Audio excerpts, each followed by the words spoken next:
Good evening, everybody. I'm Layli Maparyan, as Priska mentioned, and I'm so delighted to be here from the Wellesley Centers for Women to talk about our collaboration with A.C.T.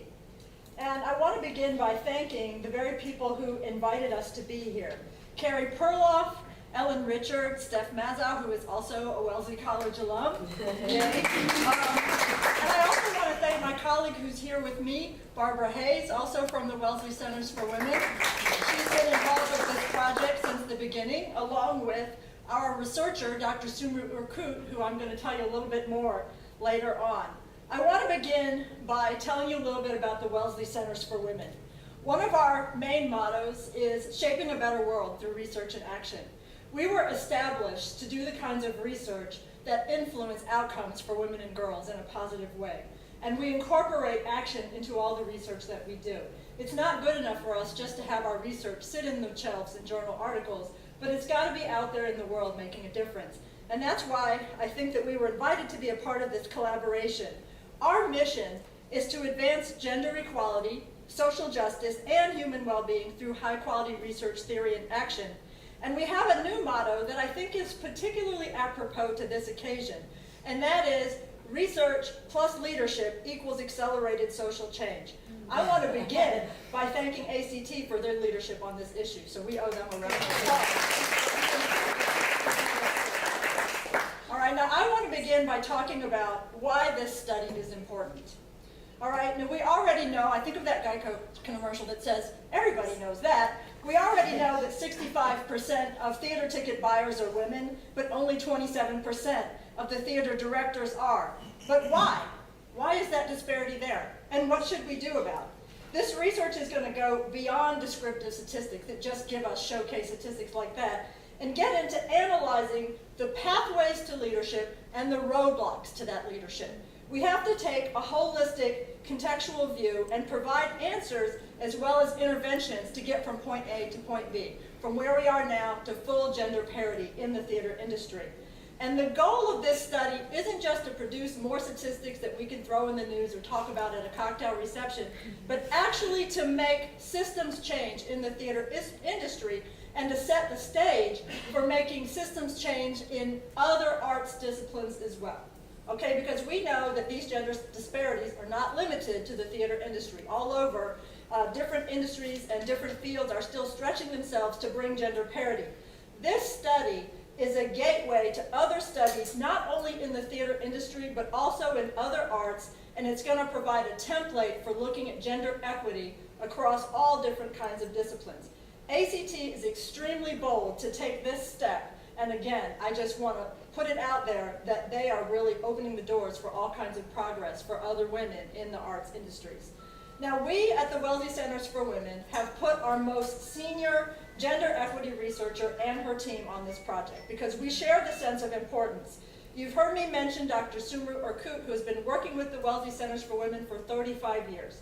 And she already has an accomplished track record of gender equity research in a variety of areas, including the upward mobility amongst doctors, amongst people in technology sales, amongst students from varying backgrounds, and she's also done a very seminal and now well-known study about the influence of women on corporate boards. She's the one that helped us identify that 3 women on a board of 12 or so is the critical mass to really make a difference. Because when you only have 1 woman, she's an anomaly. When you have 2 women, they confuse them with each other.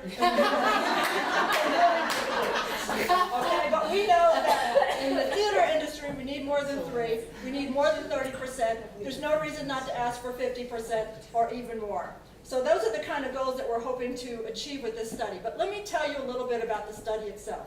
Like I said, we're going beyond descriptive statistics. This study is going to have several components, and I want to explain them, because sometimes research doesn't seem very sexy. We wonder, what are we doing? Why are we doing? Where's all this money going? What's really happening?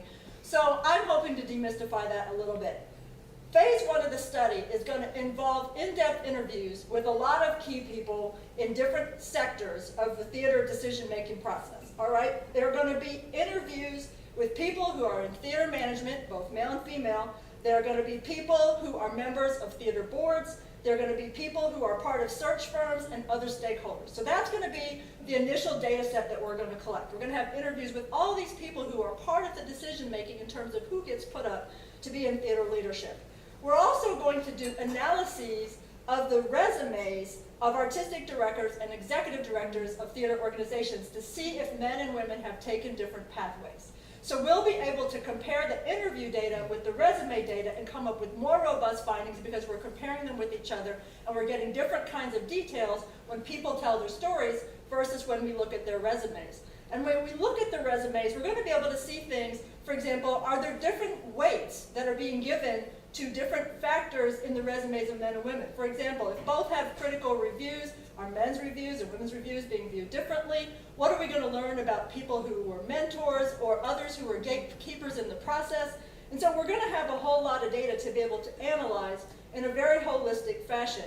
And after we've looked at all these different pieces and put them together, we're going to have a sense of where are the bottlenecks in the pathway or in the pipeline to progress and to achieving high levels of management in theater. We want to know where are women having opportunities and where are women being held up.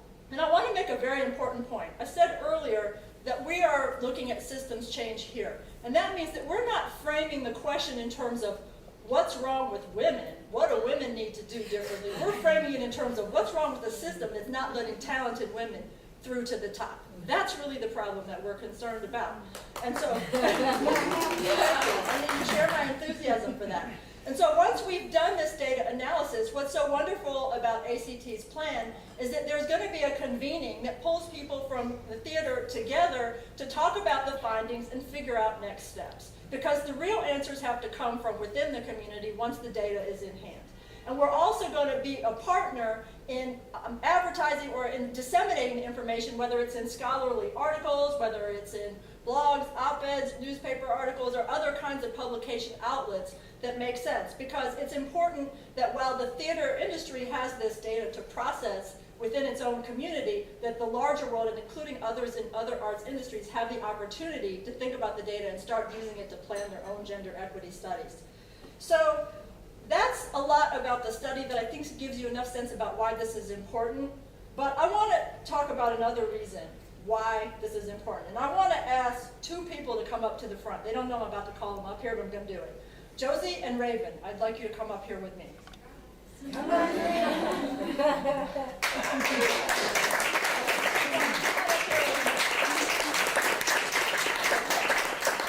Most of you probably know that both Josie and Raven are involved in some of the youth and young people-oriented theater programs that A.C.T. puts on to cultivate people into that pipeline. Already, you and we and our friends have made investments in these women getting to this point. Do we really want to get to the point where when they rise up, there's nowhere to go? Okay, that's the note I want to end on, because I want you to think about what happens if we invest in them now, and 10 or 20 years from now, they're ready to be artistic directors or executive directors, and somebody slams the door in their face. We're doing this study so that that doesn't happen. So I just want to say thank you.